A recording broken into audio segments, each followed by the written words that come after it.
Hello students, welcome to online class. It is my 22nd session and second session under third unit, procedure and incidence of tax. So in this session we'll see time of supply of goods under GST. So what do you mean by time of supply of goods?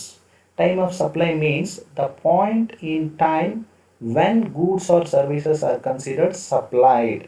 ಅಂದರೆ ಯಾವ ಸಂದರ್ಭದಲ್ಲಿ ಯಾವ ಟೈಮಲ್ಲಿ ಗೂಡ್ಸನ್ನು ನಾವು ಇಲ್ಲಿ supply ಮಾಡಿದ್ದೀವಿ ಅಥವಾ ಸರ್ವಿಸನ್ನು supply ಮಾಡಿದ್ದೀವಿ ಅಂತ ಕನ್ಸಿಡರ್ ಮಾಡಬೇಕು ಅಂತ ಯಾವ ಡೇಟಿಗೆ. When the seller known the time it helps in identify due date for payment of taxes. ಯಾಕಂದರೆ ಇಲ್ಲಿ ಟೈಮ್ ಯಾವ ಡೇಟಲ್ಲಿ ಅವ್ನು ಸೇಲ್ ಮಾಡಿದ್ದಾನೆ ಅಂತ ಅವ್ನಿಗೆ ಕರೆಕ್ಟಾಗಿ ಎಕ್ಸಾಕ್ಟ್ ಗೊತ್ತಾದರೆ, ಟೈಮನ್ನು ಕನ್ಸಿಡರ್ ಮಾಡಿದ್ರೆ ಅವಾಗ ಯಾವಾಗ ಅವ್ನು ಟ್ಯಾಕ್ಸ್ ಕಟ್ಟಬೇಕು ಅನ್ನೋದು ಅವನಿಗೆ ಗೊತ್ತಾಗುತ್ತೆ. CGST, SGST or IGST must be paid at the time of supply. Goods and services have a separate basis to identify their time of supply. ಇಲ್ಲಿ ಗೂಡ್ಸ್ ಮತ್ತು ಸರ್ವಿಸಸ್ಗೆ ಬೇರೆ ಬೇರೆ ರೀತಿಯಾದಂತಹ ಬೇಸ್ ಇದೆ. To determine time of supply of goods and services, categories are provided as below. First one, time of supply of goods and services under forward charge, time of supply of goods and services under reverse charge. ಇಲ್ಲಿ ಎರಡು ರೀತಿಯಾದಂಥ category ಇದೆ, ಒಂದು forward charge ಮತ್ತೊಂದು reverse charge. ಎರಡಕ್ಕೂ rules ಬೇರೆ ಬೇರೆ ರೀತಿ ಇದೆ. Time of supply of goods under forward charge, ಇದನ್ನು ನಾರ್ಮಲ್ ಸಪ್ಲೈ ಅಂತ ಕರಿತೀವಿ. The time of supply of goods shawl be the earlier of the following dates. ಇಲ್ಲಿ 4 ಡೇಟ್ಸ್ ಕೊಡ್ತಾರೆ ನಿಮಗೆ. ಆ 4ರಲ್ಲಿ ಯಾವುದು ಅರ್ಲಿಯರ್ ಇದೆ, ಬೇಗ ಇದೆ, ಲೇಟೆಸ್ಟ್ ಡೇಟ್ ಇದೆ, ಅದುವೇ ಟೈಮ್ ಆಫ್ ಸಪ್ಲೈ. ಎ ಯಾವುದು? Date of issue of invoice, ಯಾವ ಡೇಟ್ಗೆ ಇನ್ವಾಯ್ಸ್ ಇಶ್ಯೂ ಮಾಡಿದ್ದು. The due date on which is required to issue invoice under section 31. ಅಲ್ಲಿ ಡ್ಯೂ ಡೇಟ್ ಮೆನ್ಷನ್ ಮಾಡಿರ್ತಾರೆ, ಯಾವ ಡೇಟಿಗೆ ಇಲ್ಲಿ ಇನ್ವಾಯ್ಸ್ ಇಶ್ಯೂ ಮಾಡಬೇಕಿತ್ತು ಅಂತ. The date on which the payment is entered in is books of account, ಅವನ ಬುಕ್ಸಲ್ಲಿ ಯಾವ ಡೇಟಿಗೆ ಪೇಮೆಂಟನ್ನು ಎಂಟರ್ ಮಾಡಿದ್ದಾನೆ.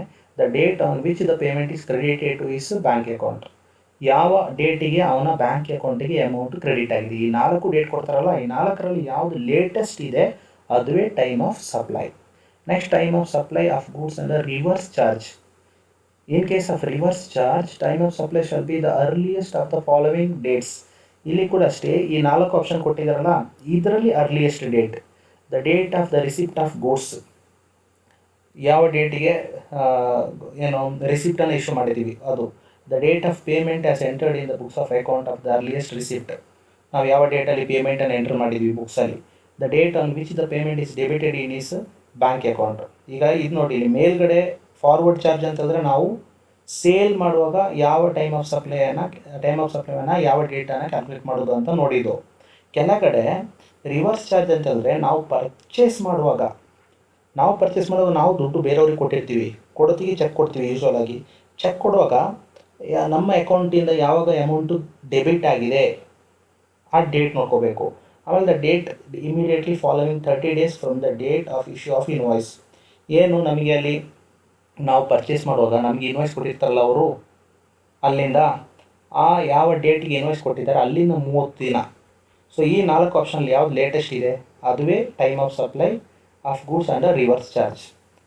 So note, if it is not possible to determine the time of supply under above clauses, the time of supply shall be the date of entry in the books of account of the recipient. ಇಲ್ಲಿ ನಿಮಗೆ ಏನು information ಸರಿ ಕರೆಕ್ಟಾಗಿ ಕೊಡದೆ ನಮಗೆ time of supply ಕರೆಕ್ಟಾಗಿ calculate ಮಾಡಲಿಕ್ಕೆ ಆಗದಿದ್ದಾಗ ಆವಾಗ ನಾವು date of entry in the books ಇರುತ್ತೆ, ಬುಕ್ಸಲ್ಲಿ ಯಾವ ಡೇಟ್ಗೆ ನಾವು ಎಂಟ್ರಿ ಮಾಡಿದ್ದೀವಿ ಅದುವೇ ಟೈಮ್ ಆಫ್ ಸಪ್ಲೈ ಅಂತ ತಗೋಬೇಕು. Next, time of issue of invoice. If movement of goods involved in supply then before or at the time of removal of goods. ಏನು ನಾವು ಇಲ್ಲಿ ಇನ್ವಾಯ್ಸನ್ನು ಇಶ್ಯೂ ಮಾಡುವ ಸಂದರ್ಭದಲ್ಲಿ ಗೂಡ್ಸ್ ಏನಾದರೆ ಮೂವ್ಮೆಂಟಲ್ಲಿದ್ದರೆ, if movement of goods involved in supply then before or at the time of removal of goods. Date ಯಾವ್ದು ನೋಡಬೇಕು ಅಂದಾಗ ಬಿಫೋರ್ ಅಥವಾ ಯಾವಾಗ ರಿಮೂವ್ ಮಾಡ್ತಾರೆ at the time of removal of goods, ಆ ಟೈಮು ಅದು ಯಾವ ಡೇಟ್ ಅಂತ ನೋಡಬೇಕು. If no movement of goods involved in supply then the date of delivery of goods. Movement ಇಲ್ಲದಿದ್ದರೆ ಯಾವ ಡೇಟಿಗೆ ಡೆಲಿವರಿ ಮಾಡ್ತಾರೆ ಅದನ್ನು ನೋಡಬೇಕಾಗುತ್ತೆ.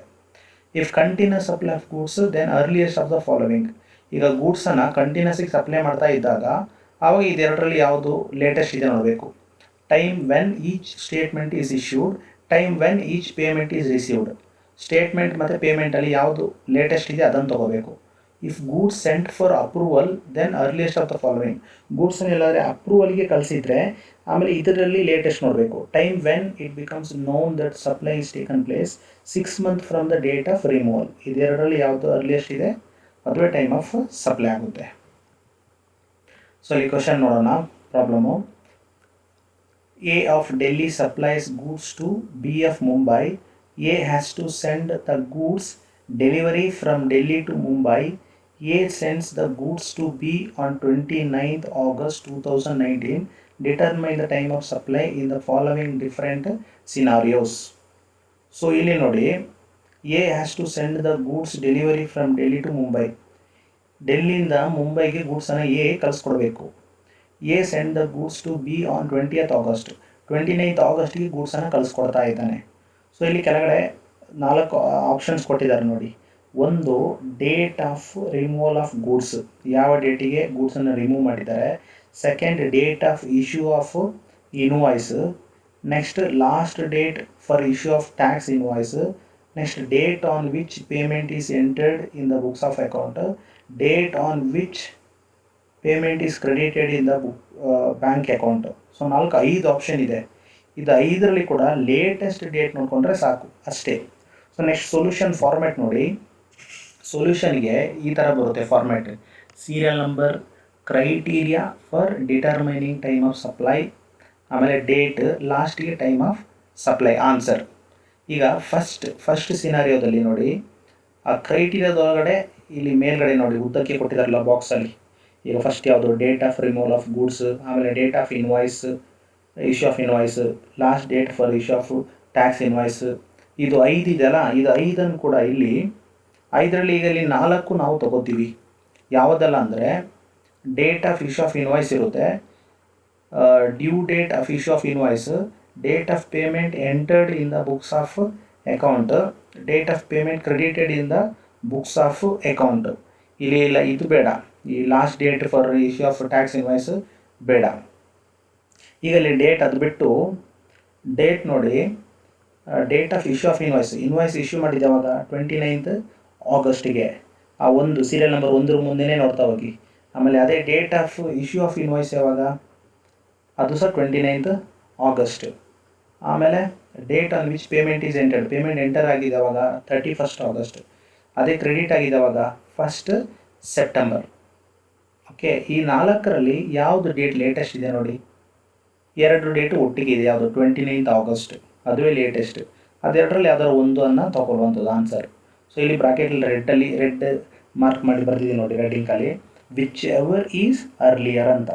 ಯಾವ ಡೇಟ್ ಹತ್ರ ಇದೆ, ಲೇಟೆಸ್ಟ್ ಇದೆ, ಆ ಡೇಟೇ ಆನ್ಸರ್. ಟೈಮ್ ಆಫ್ ಸಪ್ಲೈ ಯಾವುದಿದೆ latest, 29th August. So 29th August is a time of supply. ಸೆಕೆಂಡ್ಗೂ ಹಾಗೇನೆ 4 ಆಪ್ಷನನ್ನು ಬರ್ಕೋಬೇಕು. Date of issue of invoice, due date of issue of invoice, date of payment entered in the books of account, date of payment credited in the bank account. 4ರಲ್ಲಿ ಯಾವುದು earlier, which earlier ಇದೆ, ಯಾವುದಿದೆ, 2nd September, 29th August, 31st August, 1st September. ಯಾವುದು, 29th August. So ಅದು answer. Next third case, date of issue of invoice, due date of issue of invoice, entered in the books of account, credited in the bank account. 29th, 28th August, 30th August. ಯಾವ್ದು latest, 28th August. So whichever is earlier.